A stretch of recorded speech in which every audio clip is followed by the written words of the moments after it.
Olá! Era uma vez um sujeito chamado Onofre. Ele era presidente de uma empresa concessionária de serviços públicos. Certa vez, resolveu fazer uma obra em sua empresa, ocasião em que foi alertado que talvez não pudesse contratar de forma livre, sendo necessária a realização de uma licitação, uma vez que era concessionária de serviço público.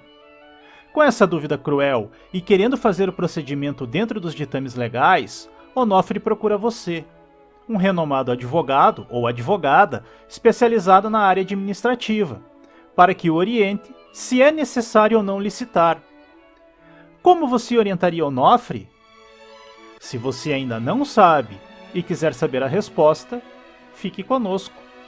Meu nome é Maurício e seja bem-vindo ao canal Era uma Vez Direito. Não esqueça de se inscrever e dar o like no vídeo. Assim, você ajuda nosso canal a ajudar mais pessoas como você. Caderno e caneta na mão, o tema de hoje é licitação, parte geral, vídeo 2. Então, vamos ao tema? Vimos no primeiro vídeo que licitação é um procedimento obrigatório que antecede a celebração de contrato com a administração pública, e que a Lei Geral sobre Licitações, a Lei 8.666 de 93, se aplica a todos os entes da administração pública direta e indireta.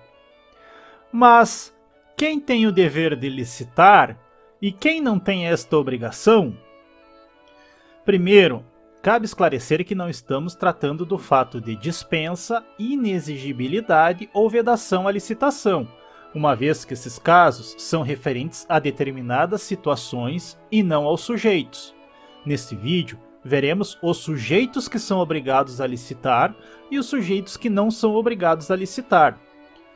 Seguindo nossos estudos, a Constituição Federal, no artigo 37 caput, diz que a administração pública direta e indireta de qualquer dos poderes da União, dos Estados, do Distrito Federal e dos municípios obedecerá aos princípios de legalidade, impessoalidade, moralidade, publicidade e eficiência, e também ao seguinte: o inciso 21 deste artigo refere que, ressalvados os casos especificados na legislação, as obras, serviços, compras e alienações serão contratados mediante processo de licitação pública que assegure igualdade de condições a todos os concorrentes, com cláusulas que estabeleçam obrigações de pagamento, mantidas as condições efetivas da proposta nos termos da lei, o qual somente permitirá as exigências de qualificação técnica e econômica indispensáveis à garantia do cumprimento das obrigações.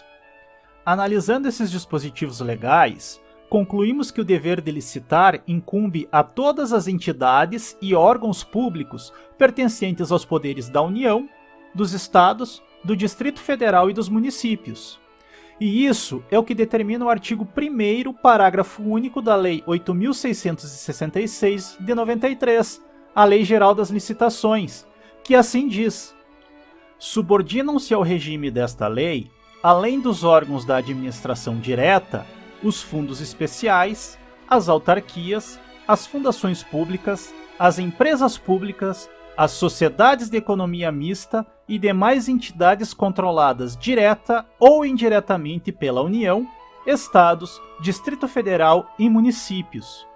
Ou seja, tem o dever de licitar os órgãos da administração pública direta, que é a União, Estados, Distrito Federal e municípios, e os respectivos órgãos da administração pública indireta, que são as autarquias, empresas públicas, sociedades de economia mista e fundações públicas, além de outras entidades que forem controladas direta ou indiretamente pelos órgãos da administração pública.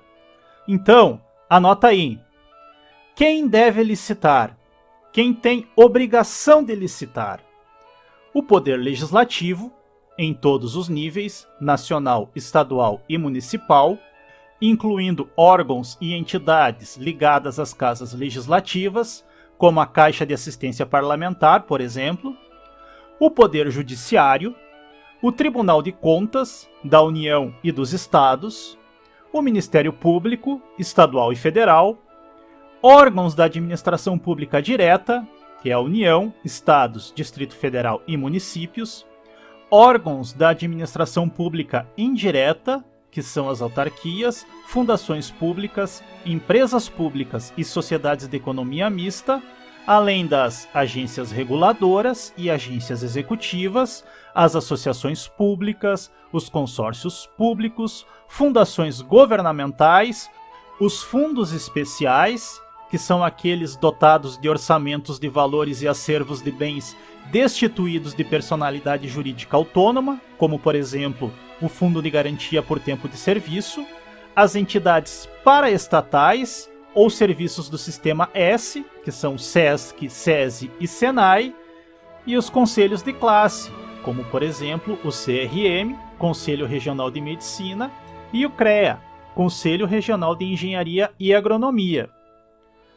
Todos esses órgãos e entidades, via de regra, devem cumprir os preceitos definidos na Lei Geral de Licitação, que é a Lei 8.666, com algumas exceções que vamos ver a seguir. As entidades paraestatais ou serviço do Sistema S, que são SESC, SESI e SENAI, a doutrina entende que ela tem o dever de licitar porque são mantidas com recursos provenientes de contribuições de natureza tributária, arrecadadas pelas instituições sindicais junto aos seus filiados. Porém, a primeira Câmara do Tribunal de Contas da União, na decisão 47 de 2005, entendeu que o procedimento licitatório a ser observado pelas paraestatais pode ser definido nos regimentos internos de cada entidade, não havendo obrigação de cumprir os preceitos definidos na Lei Geral de Licitação. Da mesma forma, os conselhos de classe, como dito antes, CRM, CREA, dentre outros, têm o dever de licitar, porque são considerados autarquias, ou seja, fazem parte da administração pública indireta. Porém, assim como os serviços do Sistema S, o procedimento licitatório dos conselhos de classe não é aquele definido na Lei Geral de Licitações, ou seja, cabe ao regimento interno de cada entidade estabelecer o detalhamento do rito a ser observado, atendendo às peculiaridades e à natureza do respectivo conselho. Mas atenção, a exceção dos conselhos de classe é a OAB, a Ordem dos Advogados do Brasil, que vamos ver a seguir. Seguindo nossos estudos, vamos analisar agora o caso das organizações sociais e das organizações da sociedade civil de interesse público, as OCIPs. Esses casos são peculiares porque, em regra, não precisam licitar, mas, se fizerem contratação com utilização direta de verbas provenientes de repasses voluntários da União, a licitação se torna obrigatória. E por fim, vamos ver quem não precisa licitar, ou seja, quem pode contratar livremente, que são as empresas privadas, as concessionárias de serviço público, as permissionárias de serviço público e a Ordem dos Advogados do Brasil.